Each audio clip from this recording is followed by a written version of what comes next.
All right, one or two prefaces before we proceed. So, I am going to be labeling a lot of people right wing, grifters, and, horrible names, but I will emphasize that Mr. H reviews as well as Shadversity. And believe me, I have nothing good to say about Shadversity. He is sometimes even worse than a critical drinker. But Shadversity was surprisingly very honest in his review. I think he made a lot of mistakes, but as did Mr. H reviews. He was, and by the way, he actually knows the Predator really well, so he was still kind of distorting the review, which is understandable because this is polarizing people in a weird direction. Not the Predator fans. Overwhelmingly, Predator fans do love Badlands and Prey, and the general direction this series is going in under Dan, whether you like it or not. So the consensus overall is these were pretty strong films, pretty near perfect films. And there we are. I'm a little bit more critical, but I don't see any reason to dispute the consensus overall. These are very well-made films. I still want to see Killer of Killers. However, overall, it does seem like he's delivered a solid trilogy, which usually does go wrong, we gotta be honest.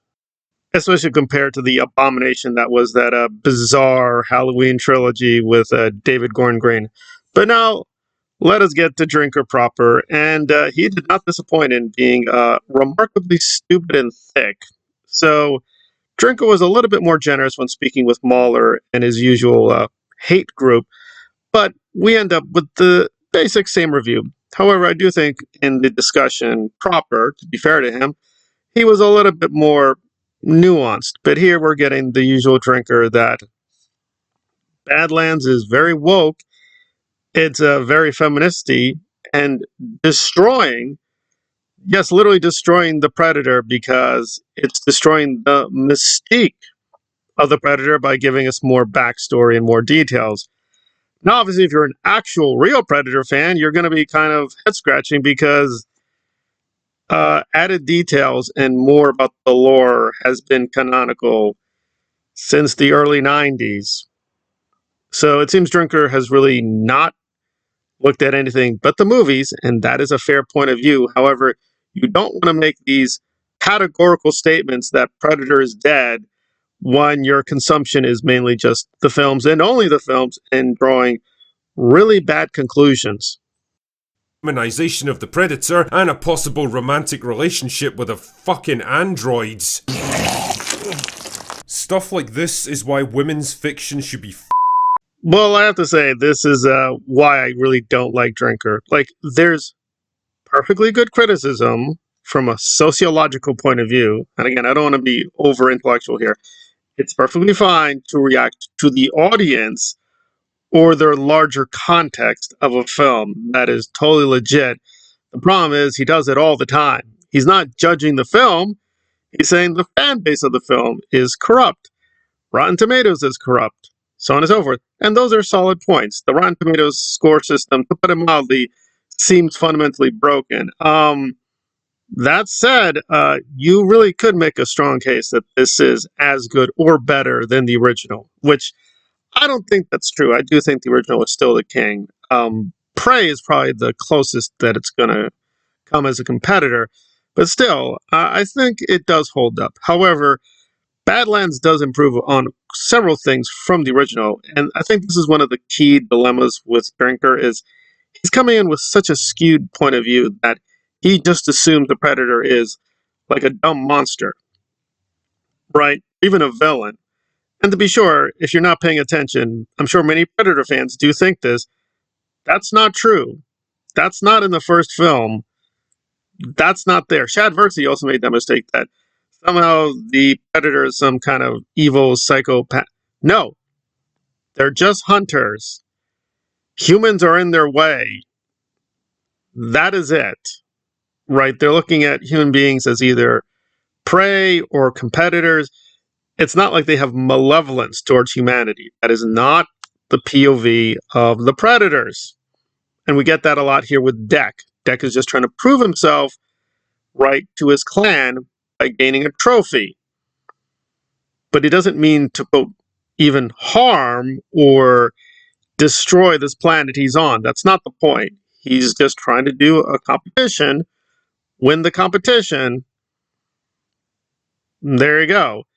The Rotten Tomato scores is irrelevant here, right? Drinker keeps beating up this woko liberal conspiracy, which sometimes does not even exist. But even if it did exist, that is separate from the film. You can still just the film on its own.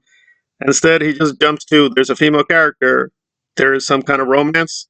The romance is for the gays and the feminists and the communists, therefore, bad film. And it's like, that's not legit criticism. That's never legit criticism. Blazing this film's been getting on social media would have you believe it's the best thing since the 1987 original. In fact, according to Rotten Tomatoes, I really do want to move on to his act of stupidity with Badlands. But he does this a lot. When Drinker is exposed for being wildly ignorant of cinema, film history, film techniques, and so on and so forth, he just doesn't seem to know much about cinematography or sound design. He just is incompetent. He will just try to say, oh, these critics, they're paid by capitalist corporate overloads. And you're like, the overloads or whatever, I'm like, I thought you were pro-capitalist. So yeah, ideologically, logically, conceptually, he's very confused. Also, this is a guy who made Rogue Elements and is saying Badlands is below average. And you're like, and there are some flaws in Badlands. Let's be very clear, there are. However, this film and the filmmaking here is leagues above Rogue Elements. And it's not even a matter of budget, because Rogue Elements technically had a big budget. They still made a really bad film. So, what are you talking about? And it's not about professional critics. It's whether the critics are competent.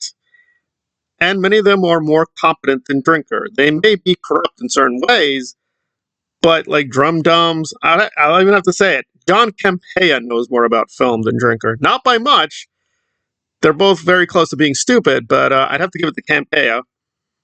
Even Robert Meyer Burnett, and I hate Robert Meyer Burnett, but he knows a little bit more about film than Drinker, having made some, not good films, but he's made films. Like, Drinker just doesn't address the issue.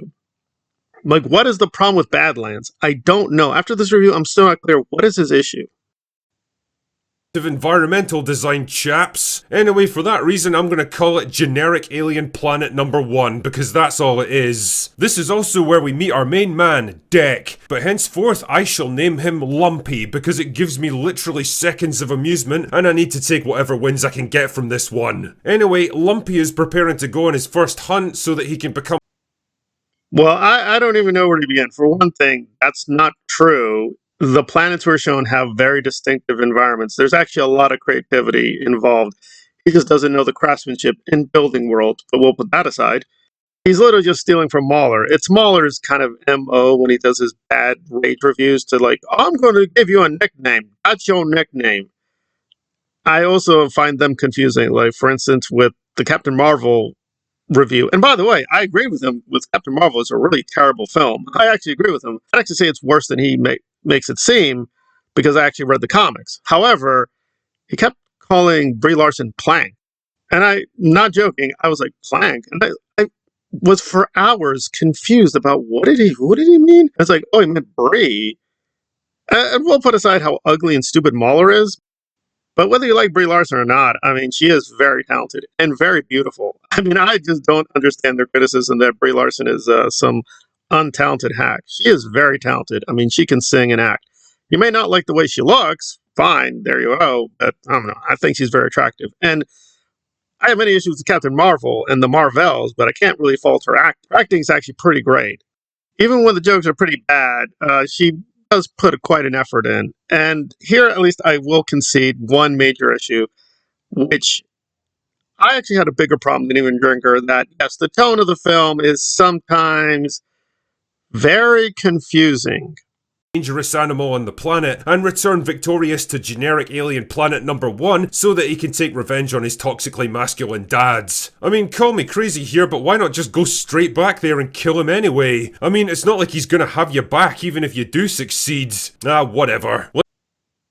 Well, despite what Drinker is saying, the plot is not some incomprehensible Kubrickian, Christopher Nolan, super intellectual plot. There's a lot of layers here, But in terms of answering the question, and again, things are not totally spelled out, so we do have to make some guesswork, and I could be wrong because there were things I missed when I saw Badlands, which people assure me did happen. I missed that, so I could be wrong. But the way I understood it, it's this, which is kind of obvious, that the Predators have a certain set of rituals and rules, right? So he can come back with the trophy, right, to face the father. But if he doesn't have the trophy, he's going to have problems. So it's just how the rules are set up. He knows that, so he has to be careful. And presumably, the father would be out of luck, right? Because he's like, oh, I'm still going to kill him. He's my son. It's like the clan would be like, no, no, no, no. He proved himself. He's safe. He's good. Also, Drinker is not mentioning that, right? Deck's brother got killed. He just went with this anti-feminist rant saying, oh, he's toxic masculinities. Is he saying that fathers who just kill their sons willy-nilly, based on pretty bad reasons, are good people? Or we should emulate them as good male masculine role models? Is he doing like a subversive Ryan Johnson where the father, who is kind of shown to be a kind of cowardly psychopath, he's the real hero here? So, like, the guy who just kills a lot of stuff, he's the good guy. But the guy who's more discriminating and killing, that's just weak, woke, soy boy, pink feminist communist boy. I mean, is that how it works? I don't know. That's another thing that really annoys with Drinker. He has this very weird, over-moralized reading of every film. Like, oh, this film's not teaching me good morals. Begorra. Why is the leprechaun the hero? He's a man. Oh, he's a white man. Why is he a villain? And it's like, that's just a fallacy. Not every work of art needs to be judged moralistically. And this is a guy, by the way, I usually don't do this, but it's a fact. Apparently he was arrested for hitting a kid. Now, the case was not really resolved, so we don't know if he's guilty. But, you know, somebody who has kind of a criminal record, possibly assaulting a child, should kind of not be too, you know, moralistic that, you know, that's our Drinker. And we're running out of time, so we're going to have to finish this up in another section. I didn't even intend this to be a two-parter, but yeah, he's not really saying very much. The film is good. Ignore Drinker, but I will say that Jester and some other people were way worse. But yeah, this is a very dishonest review. It's like, I don't think so. The kind of, there's like, that's that old movie. I don't need to see that. It's boring. Yeah. That's honestly what I think it is. And it's just like, they do not give that original movie anywhere near the credit that it deserves, because it's so good. It's such a smart script. It's so well paced. It moves you between different